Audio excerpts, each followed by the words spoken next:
रचित सुसमाचार 17 अध्याय में 5वां वचन पढ़ेंगे। मत्ती रचित सुसमाचार 17वें अध्याय में 5वां वचन पढ़ेंगे।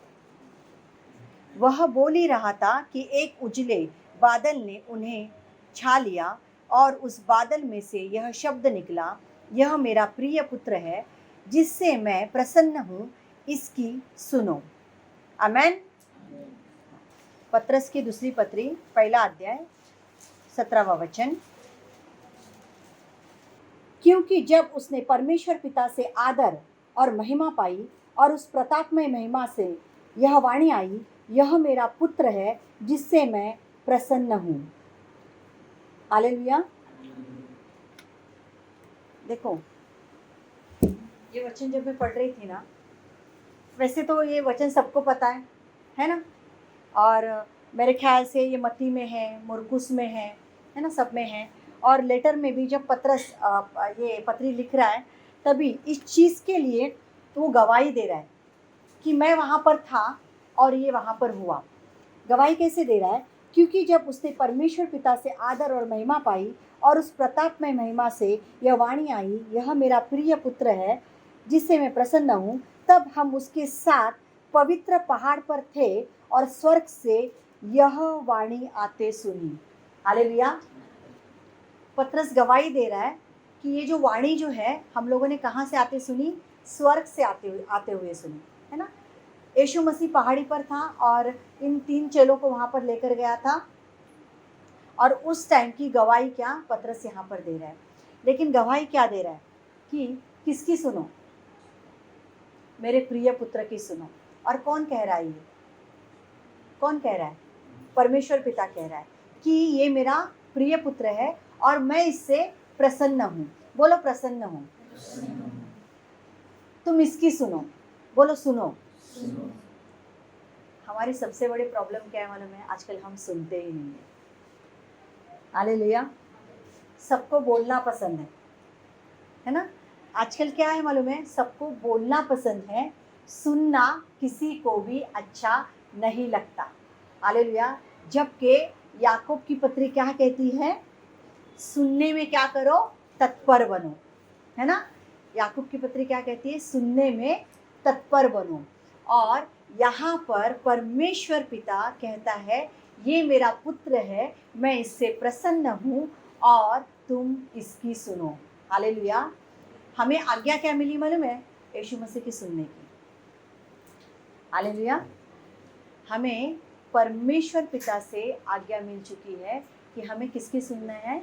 यीशु मसीह की सुननी है। हालेलुया। तो यीशु मसीह की सुनना मतलब क्या? यीशु मसीह की सुनना मतलब क्या? देखो, परमेश्वर पिता से आज्ञा आई है, वो भी क्या? आकाशवाणी, स्वर्ग से आवाज आई। हालेलुया। किससे आवाज आई है? स्वर्ग से आवाज आई है। नॉर्मल आवाज नहीं है, किसी चेले ने नहीं बोला है, बराबर, किसी चेले ने नहीं बोला है, किसी भविष्यवक्ता के बारे में भी नहीं लिखा है, किसी भविष्यवक्ता ने ये बोला है। हाँ, पत्रस गवाही दे रहा है कि हमने कहाँ से? स्वर्ग से उस वाणी को सुना है, हम इसके गवाह हैं। जहाँ पे स्वर्ग से वाणी कहती है कि ये मेरा प्रिय पुत्र है और तुम उसकी सुनो, जिससे मैं प्रसन्न हूँ, है ना। इकलौता पुत्र किसने दिया? परमेश्वर ने दे दिया, है ना। जो कोई उसके ऊपर विश्वास करे उसका नाश ना हो, ताकि अनंत काल का जीवन मिले। और ऐसे बेटे की वो सुनने के लिए बोल रहा है, जो उसका प्रिय पुत्र है। ऐसे बेटे की सुनने के लिए बोल रहा है। क्या सुनने के लिए बोल रहा है ना। बाइबल तो हम रोज पढ़ रहे हैं। यहाँ पे कितने सारे लोग हैं कंटिन्यू बाइबल पढ़ रहे हैं, है कि नहीं? रेयर ऐसे होंगे जो बहुत कम बाइबल पढ़ रहे हैं। लेकिन ऐसे तो नहीं है कि हम लोग परमेश्वर की कौन सी बातों को सुनने के लिए परमेश्वर बोल रहे हैं अपने बेटे की, हमको पता नहीं है। सबको पता है कि नहीं?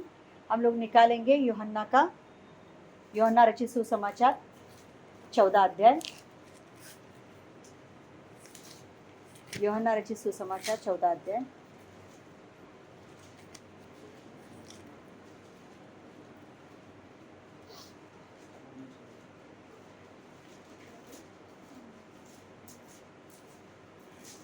चौदह अध्याय में 15 वचन।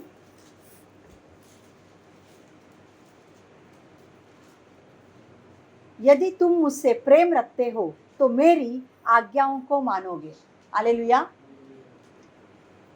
क्या कहता है 15 वचन 14 में 15, यदि तुम मुझसे प्रेम रखते हो तो मेरी आज्ञाओं को मानोगे।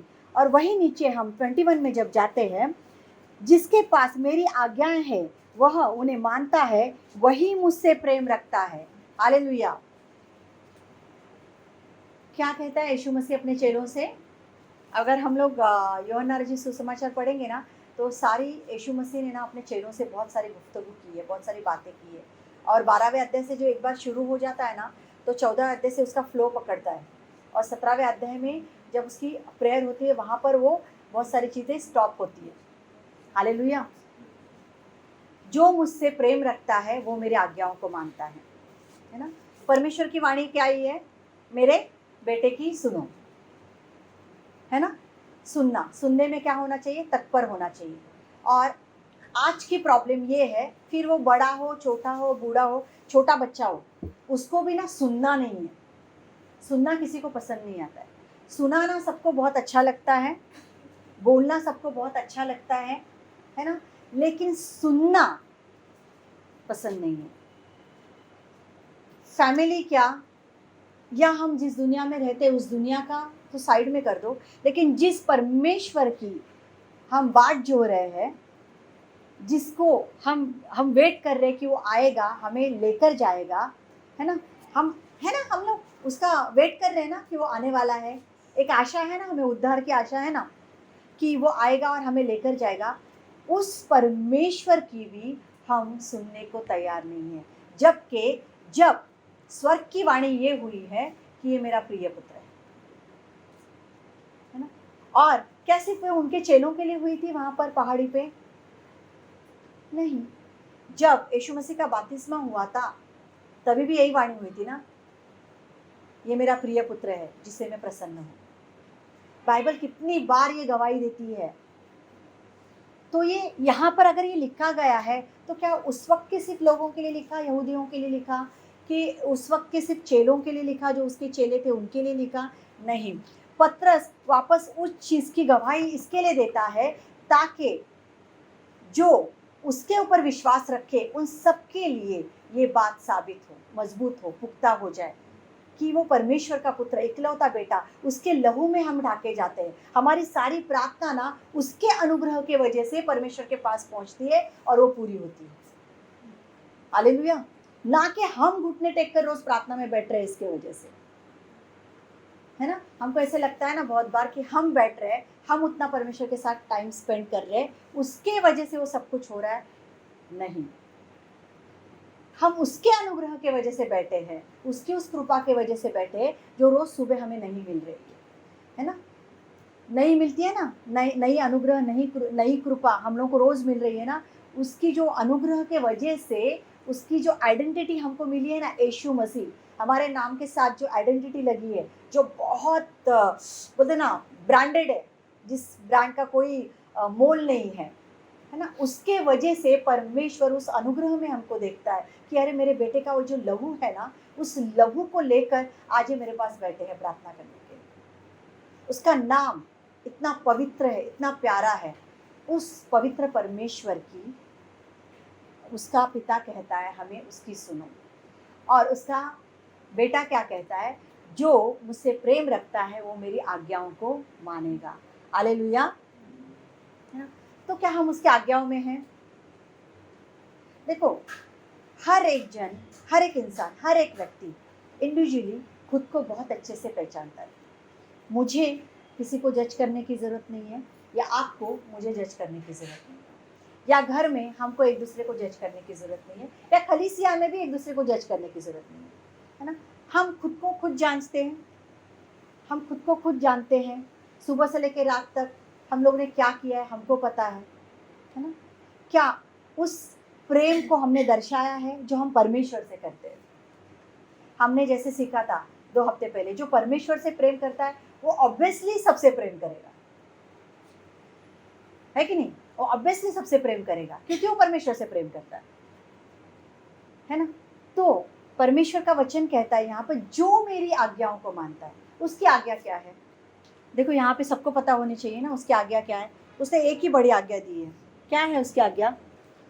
मत्ती में 22 में आता है, लूका में 10 में है, और मुरकुस में 12वें अध्याय में है ना। हम लोग निकालेंगे मुरकुस रचित सुसमाचार 33 वचन है ना, इसमें 12 में 33। और उससे सारे मन, सारी बुद्धि और सारे प्राण और सारी शक्ति के साथ प्रेम रखना, और पड़ोसी से अपने समान प्रेम रखना, सारे होम बलियों और बलिदानों से बढ़कर। हालेलुया।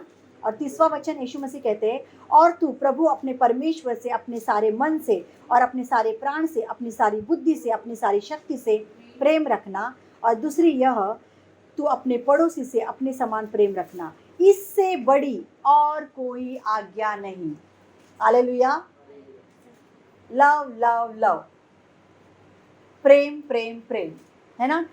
और प्रेम भी कैसा कि सारे मन से, सारे प्राण से, सारी बुद्धि से, सारी शक्ति से। मन, प्राण, बुद्धि, शक्ति, है ना। मन कहाँ पे होता है हमारा? यहाँ पे। मन यहाँ पे होता है, माइंड। मन यहाँ पे होता है, और यहाँ पे दिन भर कैसे क्या क्या चलता रहता है? परमेश्वर का प्रेम, परमेश्वर का प्रेम, परमेश्वर का, है ना। ऐसे हाथ घुमाते रहते हैं ना सब लोग है ना, ऐसे ही सुबह से लेकर परमेश्वर का प्रेम, परमेश्वर का प्रेम। ये मन है ना। नहीं, क्या बात कर रहे हो? नहीं, आपको पता है हमें यीशु मसीह से सीखना है कि उसने कैसा प्यार किया। परमेश्वर का वचन कहता है आदि में वचन था, है ना। आदि में वचन, वचन यानी कौन? यीशु मसीह। यीशु मसीह वचन है, और उसके द्वारा परमेश्वर ने सब कुछ क्या किया? पैदा किया। यानी जो हमारा सृजनहार है ना, जो इस सृष्टि का रचयिता है, जिसने हमें बनाया, इस दुनिया को बनाया, वो इस पृथ्वी पर किस तरीके से आया अपना सिंहासन छोड़ के, है ना। उसको सृजनहार बोला जाता है ना यीशु मसीह को।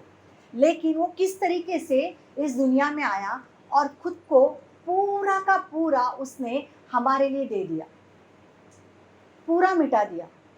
उससे बेहतर और प्यार हो क्या सकता है ना। पूरा मन, पूरा प्राण, पूरी बुद्धि, पूरी शक्ति उसने हमारे लिए लगा दी इस पृथ्वी पर आके। एक गाय के गोठे में पैदा हुआ, है ना। और वो कहता है मनुष्य के पुत्र को रहने का कोई ठिकाना नहीं, है ना। वो गरीब हुआ ताकि हम अच्छे घरों में रह सके। उसको रहने का कोई ठिकाना नहीं था। कभी पहाड़ियों पे है, कभी इस चेले के पास में है, कभी उस गांव में है ना। बस प्रचार चालू है ताकि मैं जितना मेरे पास समय, उस समय को मैं समेटूं और परमेश्वर के राज्य के बारे में बताऊं। और इस पृथ्वी के जितने भी पाप है, जितनी भी शाप है, जितनी भी अंधकार चीजें हैं उनके जीवन की, मैं उस करवरी पर लेकर जाऊं, ताकि जिन लोगों ने मुझ पर विश्वास किया है उनको वो उद्धार का जीवन मिले। हालेलुया। यहाँ पर हम लोग हमारी एक चीज छोड़ने को तैयार नहीं होते। बराबर है ना। नहीं, ये मेरी फेवरेट लिपस्टिक है, ये मेरा फेवरेट ड्रेस है। ये कॉमन चीजें है ना हमारे घर की, है ना। कॉमन चीजें है कि नहीं। इवन खाने की चीजें में भी हम खाने छोड़ने के लिए तैयार नहीं होते, है ना। लेकिन वो परमेश्वर जो राजा था, जिसने इस पूरी सृष्टि को बनाया है, अपने हाथों से बनाया है, उसने हमसे इतना प्रेम किया। उस प्यार को पहले अगर हम समझे तो ऑब्वियसली हम प्यार करेंगे। जाहिर है इस प्यार को हमने समझा ही नहीं है। शायद हमारे जीवन में वो वैल्यू इतनी है ही नहीं जितनी वैल्यू हमारे काम धंधे की है, जितने हमारे रिलेशंस की है, जितने हमारे रोजी रोटी की है, कि दोपहर का खाना क्या बनने वाला है, रात का खाना क्या बनने वाला है, मेरा ड्रेसअप क्या होने वाला है, बराबर। हमारी सारी तैयारी क्या होने वाली है, आगे का फ्यूचर क्या होने वाला है, उसका प्लानिंग्स मुझे क्या करना है ना। मुझे मेरे बच्चों के लिए प्लानिंग्स क्या करनी है। ये सारी जो चीजें हैं ना, शायद उस प्यार से हमें ज्यादा बड़ी लग रही है। और यीशु मसीह यहाँ पे कहते हैं जो मुझसे प्रेम करता है वो मेरी आज्ञाओं को मानता है। आज्ञा क्या है? पूरा मन, पूरा बुद्धि, पूरी शक्ति, है ना, से क्या कर? प्रेम कर। शक्ति यानी क्या? बुद्धि यानी क्या? मन यानी क्या, प्राण यानी क्या। हमारा प्राण आजकल बहुत दुखी हो जाता है क्योंकि उसके हमारे मन में इतने सारे भवंडर चल रहे हैं, है ना, चल रहे हैं ना, सुबह से लेकर रात तक इतने भवंडर चल रहे हैं। यीशु मसीह का नाम बहुत रेयर आ जाता है ना, यीशु मसीह का नाम बहुत रेयर आ जाता है। उस भवंडर में वो प्राण बोलते ना ऐसा दुखी रहता है, उसको हम खींचते रहते हैं क्योंकि सुबह से लेकर रात तक यही चल रहा है ना कि मुझे इसने ये बोला है, मुझे मेरे कर्जे फेरने हैं, मुझे काम पे जाना है, आज आज मेरी रोजी रोटी कैसे चलने वाली है, मैं अपने बच्चों की फीस कैसे पे करूँगा, बहुत सारी चीज़ें बोले ना, उसका कोई अंत नहीं है। मैं बहुत कुछ आप लोगों को मुझे इतना बताने की ज़रूरत नहीं है क्योंकि हर एक लोग यहाँ पर सांसारिक है, सबको परिवार है, यहाँ पर बताने की ज़रूरत नहीं। किसी को कहाँ पे प्रॉब्लम है, किसी को फाइनेंस का प्रॉब्लम है, किसी को ऑफिस में प्रॉब्लम है, किसी को घर में प्रॉब्लम है, किसी को विचारों का प्रॉब्लम है, सबको है, हर कोई यहाँ पर जूझ रहा है ना। तो हमारा मन जो है ऑलरेडी क्या हो रहा है मालूम है, ऐसा भटक रहा है। इसकी वजह से हमारा प्राण क्या है, बहुत दुखी है। हमारा प्राण क्या है, बहुत दुखी है। हमारी बुद्धि जो है ना, इसके लिए उसके अथाह सागर तक जाती ही नहीं है जो यीशु मसीह ने इस बाइबल में हमारे लिए रखी हुई है ना। पहले तुम परमेश्वर के राज्य की खोज करो तो क्या हो जाएगा, सारी वस्तुएं तुम्हारे पीछे आ जाएंगी। मेरा जुआ उठाओ बहुत हल्का है, अपना बोझ मुझ पे दे दो, बहुत कुछ लिखा हुआ है ना। क्या मांगो तो मिलेगा, ढूंढो तो पाओगे, ठकठकाओ तो खोला जाएगा। क्या यीशु मसीह कहता है, तुम बुरे होकर अपने बच्चों को अच्छी वस्तुएं देना जानते हो तो तुम्हारा पिता क्या तुम्हें पवित्र आत्मा न देगा, है कि नहीं। जब पवित्र आत्मा की बढ़ोतरी होगी, अगर हम उसके साथ बैठेंगे तो ये सारी चीज़ें हमारे जीवन में वैसे भी होने वाली है। और ना जाने कितनी ऐसी गवाहियाँ हमारे जीवन में आज क्रिएट हुई है, परमेश्वर ने की है। यहाँ पे मुझे नहीं लगता यहाँ पे कोई भी ऐसा व्यक्ति यहाँ पे बैठा है जिसके पास कोई गवाही ना हो, सबके पास गवाहियाँ हैं। परमेश्वर ने हमारे जीवन में वो काम किया है। हमारी शक्ति हम गुस्सा करने में निकाल देते हैं, हमारी शक्ति हम बोलते हैं ना उन सोचों में निकल देते हैं, हमारी शक्ति कभी कभी इसमें बहुत ज़्यादा निकल जाती है कि हम इतने थक जाते हैं कि सुबह हमारा शरीर उस बिस्तर से उठता नहीं है। हमारी शक्ति इसमें चली जाती है, हमारी शक्ति यूट्यूब पे चली जाती है, हमारी शक्ति बोलते हैं ना बहुत सारी बुरी चीज़ें सोचने में चली जाती है, हमारी शक्ति बहुत सारे बुरे ख्यालों में चली जाती है, हमारी शक्ति अनचाहे वो चीज़ें क्रिएट करने में चली जाती है ना। तो वो शक्ति उसमें जब चली जाएगी तो यीशु मसीह का काम करने के लिए शक्ति प्रोवाइड कहाँ से होगी। हालेलुया। अगर हम उस परमेश्वर के प्यार को अगर हम समझ रहे हैं ना, तो इस आज्ञा को फॉलो करने की रोज़ प्रैक्टिस करनी पड़ेगी। और हम प्रैक्टिस में चूक जाते हैं, हम प्रैक्टिस ही करने के लिए तैयार नहीं हैं, हम एक्सक्यूज़ देते हैं। More practice, more practice, more practice. Without practice हमारे परसेंटेज नहीं बढ़ते, है ना। हम परफॉर्मेंस देते हैं ना काम पे ताकि हमें और ज़्यादा बेहतर इंक्रीमेंट मिले, जॉब करने वाले, है ना। तो क्या आप परफॉर्मेंस ऐसे ही देते हो? नहीं ना। आपको पता है उसकी अचीवमेंट मुझे कुछ अच्छी मिलेगी, इसके लिए आप सोचते हो कि मैं सामने वाले से बेहतर अपना परफॉर्मेंस दूँ तो क्या मुझे वो अचीवमेंट ज़्यादा अच्छी मिलेगी, है ना। स्टूडेंट्स, अगर आप ज़्यादा पढ़ाई कर रहे हो तो आपको क्या वो अचीवमेंट और ज़्यादा अच्छी मिलेगी, आपके परसेंटेज और ज़्यादा अच्छे बढ़ेंगे। वैसे ही लेकिन डे टू डे लाइफ में हम रोज़मर्रा की ज़िंदगी में हम लोग क्या ये प्रैक्टिस हम भूल जाते हैं, इसको हम थोड़ा पीछे रख देते हैं। बहुत बार रात का समय होता है, ठीक है, नो प्रॉब्लम, मेरा भी होता है रात का समय। परमेश्वर ने ऐसा कुछ यहाँ पे लिखा नहीं है कि आप रात के समय में प्रार्थना नहीं कर सकते, ऐसा कुछ नहीं है। लेकिन क्या दिनचर्या में हम यीशु मसीह के प्यार को लेके चल रहे हैं क्या, सुबह से लेकर रात तक?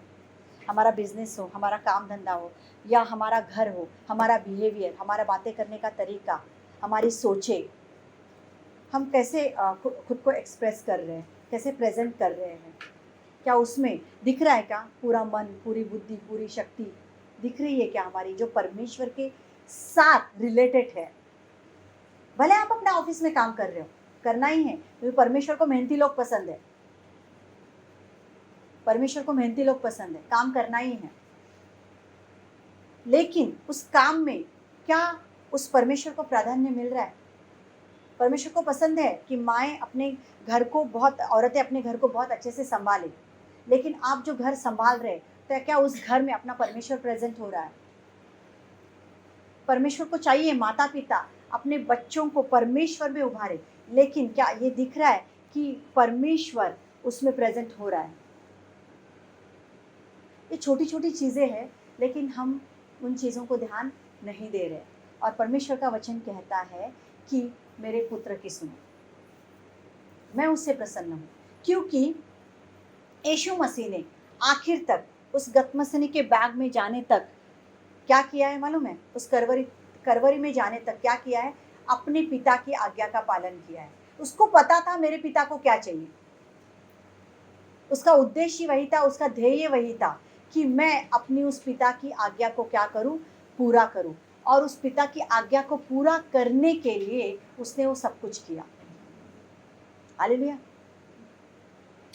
योहान 3:16 यही बोलता है ना, क्योंकि परमेश्वर ने जगत से इतना प्रेम किया, उसने देखा कि मेरा पिता दुनिया से कितना प्यार करता है, लोगों से कितना प्यार करता है। हालेलुया। इकलौता दे दिया, उसका वो इकलौता था। और वो जब इकलौता उस करवरी पर गया, तब वो पहलौटा हो गया और हम बाद में उसके बच्चे हो गए। हालेलुया। यानी यीशु मसीह ने हमें अधिकार दिया उस परमेश्वर की संतानें होने का, है ना? तो कितना हमें उसके प्यार में रहना चाहिए, कितना हमें उसकी आज्ञाओं में रहना चाहिए कि हमारे परमेश्वर को क्या भाता है, परमेश्वर को क्या पसंद है ना? उसका वचन यही कहता है ना कि जैसे बाद में वो शास्त्री ने क्या कहा कि अपने समान प्रेम रखना सारे होम बलियों और बलिदानों से बढ़कर। हालेलुया। होम बलि और बलिदान, भले आपके सैक्रिफाइस या आपके दशमांश और अर्पण, उससे बढ़कर। हालेलुया। परमेश्वर को वो ज़्यादा पसंद है कि आप उसकी आज्ञाओं को कितना फॉलो कर रहे हैं। ठीक है, कस्टम्स नहीं। उसमें तो परमेश्वर ये भी बोलता है ना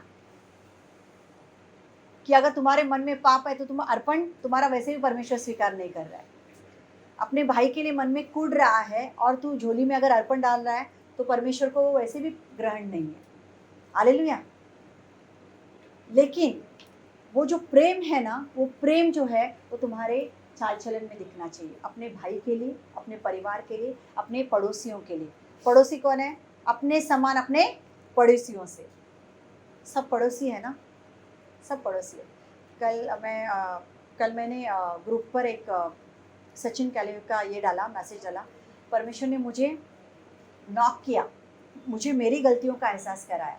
मैंने डाला है ग्रुप पर, आप लोगों को टाइम मिलेगा आप ज़रूर सुनना, कि इजेबेल की आत्मा आज की तारीख में कलीसिया में किस तरीके से काम कर रही है, खास करके जो प्रचारक हैं उनके जीवनों में, प्रचारकों के लिए किस तरीके से काम कर रही है। और मैं जब सुन रही थी, मैंने वहाँ पर खुद को वहाँ पर देखा, मैंने खुद को जांचा, क्योंकि वचन जो आता है ना पहले खुद के लिए आता है। हालेलुया। आप किसी दूसरे के लिए वचन नहीं पढ़ सकते या दूसरों को जज करने के लिए नहीं पढ़ सकते। ऐसा बहुत सारे लोग कर चुके हैं, आज भी करते हैं, मैंने भी किया हुआ है। ठीक है, अरे हाँ ये वचन आया है ना, इसके लिए देखो ये ऐसे करता है, तो फिर मैंने क्या किया? ऐसे ही है ना, मैंने क्या किया? फिर मैंने भी तो वही काम किया। और वचन बोलता है कि तुम्हें जज नहीं करना है, तुम्हें न्याय नहीं करना है। मैं तो ऑलरेडी वचन पढ़ के दूसरे का न्याय कर भी दिया। हालेलुया। ये मुझे सीखने के लिए। तो कल जब मैंने सचिन क्लाइव को सुना, मुझे थोड़ा डर भी लगा कि हाँ प्रभु, मैं सब कुछ कर चुकी हूँ ऑलरेडी, मुझसे ये हो चुका है। और मैंने परमेश्वर से माफ़ी मांगी, मैंने परमेश्वर से बात की कि मैंने किया है। क्योंकि बहुत बार हम फ्लो में आके बहुत सारी बातें बोल देते हैं कि हाँ ये ऐसा है, ये फलाना ऐसा है, लेकिन हम ये भूल जाते हैं जैसा परमेश्वर का अभिषेक अगर मुझ पर हुआ है तो उसके ऊपर भी तो हुआ है। मैं अपने शब्द निकालने से अच्छा है उसको मैं परमेश्वर के हाथों में दूँ, क्योंकि वो भी तो अभिषिक्त है ना। दाऊद का वचन बहुत बार पढ़ा है ना, मैं कैसे करूँ, वो भी तो परमेश्वर का अभिषिक्त है। इम्प्लीमेंट नहीं किया, प्रचार भी किया, लेकिन इम्प्लीमेंट थोड़ी ना किया, पढ़ा भी बहुत बार। ऐसे ही हम वचन पढ़ते हैं लेकिन इम्प्लीमेंट नहीं करते। तो जब हम वचन पढ़ते हैं ना, तो हमें ये देखना चाहिए मैं इस वचन में कितना फिट बैठती हूँ या बैठता हूँ। वो ज़्यादा ज़रूरी है कोई और बैठने से, है ना। हम किसी और को उस वचन में फीट बिठाने की कोशिश करते हैं, नहीं, खुद को बिठाओ वहाँ पर, वो ज़्यादा बेटर है। तो हमें ये देखना है क्या सचमुच में पूरे मन से, पूरी बुद्धि से, पूरी शक्ति से, पूरे प्राण से मैं अपने परमेश्वर से प्यार करती हूँ। क्या उसकी उस आज्ञा के पालन में हूँ मैं, कि मेरा प्राण दुखी पड़ा है, मेरी सोचें मन में भवंडर चालू है, मेरी शक्ति और कुछ सोचों में जा रही है ना। हम थक जाते हैं ना वो सोच सोच के कितना हम हमारे शरीर को थका देते हैं ना। तो परमेश्वर के लिए वो शक्ति बचती ही नहीं हमारे पास में, होती ही नहीं। फिर परमेश्वर के लिए हमारे पास एक्सक्यूज़ होते हैं। क्या मेरी बुद्धि परमेश्वर के वचनों में चल रही है, मैं परमेश्वर की बुद्धि के साथ में चल रहा हूँ कि लोगों की बुद्धि के साथ चल रहा हूँ, या जो मुझे सही लग रहा है, ये मेरे लिए कंफर्टेबल है, इसके लिए मेरी बुद्धि वहाँ पर चल रही है। ये वचन जो है ना हमें खुद के लिए देखना है, क्योंकि यीशु मसीह कहते हैं जो मुझसे प्रेम करता है वो मेरी आज्ञाओं को मानेगा। और यीशु मसीह का पिता यानी हमारा पिता जो हमारी प्रार्थनाओं को यीशु मसीह जिनके पास लेकर जाते हैं, वो कहता है तुम उसकी सुनो, वो मेरा प्रिय पुत्र है। हालेलुया। कोई भी उसके बगैर उस पिता के पास नहीं जा सकता। ये सच्चाई है, ये ट्रुथ है। कोई भी यीशु मसीह के बगैर उसके पास नहीं जाता है। और कोई भी यीशु मसीह के बगैर हमारी प्रार्थनाएं, हमारा बोलते ना मीडिएटर ही वही है परमेश्वर के पास हमारी प्रार्थनाएं लेकर जाने वाला। तो हम कोई बड़े नहीं है अगर हमारी प्रार्थनाएं पूरी होती है। यीशु मसीह नाम ही इतना बड़ा है, इसके लिए वो प्रार्थनाएं पूरी हुई है। कोई क्रेडिट नहीं है हमारा वहाँ पर, उसका नाम ही इतना पवित्र, खूबसूरत है, प्यारा है। बोलते ना पिता परमेश्वर का मन ही पिघल जाता है, अरे यीशु नाम आया, और वो रिलीज हो जाता है। हालेलुया। तो मुझे बस यही बताना था आप लोगों को, उसकी सुनो। किसकी सुनो? जो परमेश्वर पिता का प्रिय पुत्र है, जिससे वो प्रसन्न है, जो हमारी प्रार्थनाएं वहाँ तक पहुँचाता है, जो इस पृथ्वी का सृजनहार है, जो हमारा सृजनहार है, जिसने हमें रचाया है, जिसने हमें बनाया है, हमें उसकी सुननी है। और वो कहता है अगर तुम सचमुच मुझसे प्यार करते हो तो मेरी आज्ञाओं को तुम मानोगे। और उसकी आज्ञा ये है कि तू अपने प्रभु परमेश्वर से पूरे मन से, पूरी बुद्धि से, पूरी शक्ति से, पूरे प्राण से क्या करना? प्रेम करना। हालेलुया। तो आज के बाद ना हमें प्रैक्टिस करनी। मुझे पता है पॉसिबल नहीं है, अभी बोला और अभी हो गया। प्रैक्टिस, है ना। हम काउंसलिंग में सिखाते हैं प्रैक्टिस बहुत ज़रूरी है, प्रैक्टिस करना है ना। हम किसी भी चीज़ के अगर डे टू डे लाइफ में प्रैक्टिस देखेंगे ना, तो प्रैक्टिस जब शुरू करते हैं ना तो हो जाता है। प्रैक्टिस कैसे? फटक से वचनों का क्लेम होना चाहिए, नहीं यहाँ पे वचन ऐसे बोलता है, नहीं, निकल निकल निकल, है ना। उस दुष्ट को निकाल देना है, नहीं मुझ पर हावी नहीं हो सकता है, परमेश्वर का वचन ये बोलता है, नहीं हो ही नहीं सकता है ना। मैं उसकी सुनूंगा जो मेरा पिता है, मेरा परमेश्वर है, जो मेरे परिवार का उद्धार करता है, मुझे आशा है मैं उसके पास जाने वाला हूँ, है ना। तो मुझे नहीं सुनना है, मुझे उसके वचनों को सुनना है। हालेलुया। आप जहाँ पर भी हो वहाँ पर परमेश्वर को ऐसे जी सकते हो, यीशु मसीह को आप जी सकते हो। ज़रूरी नहीं कंटिन्यू आप ऐसे लेके बैठे हो, दरवाज़ा बंद करके बैठे हो, है ना। हम ऐसे भी जी सकते हैं। हालेलुया। परमेश्वर को धन्यवाद दें।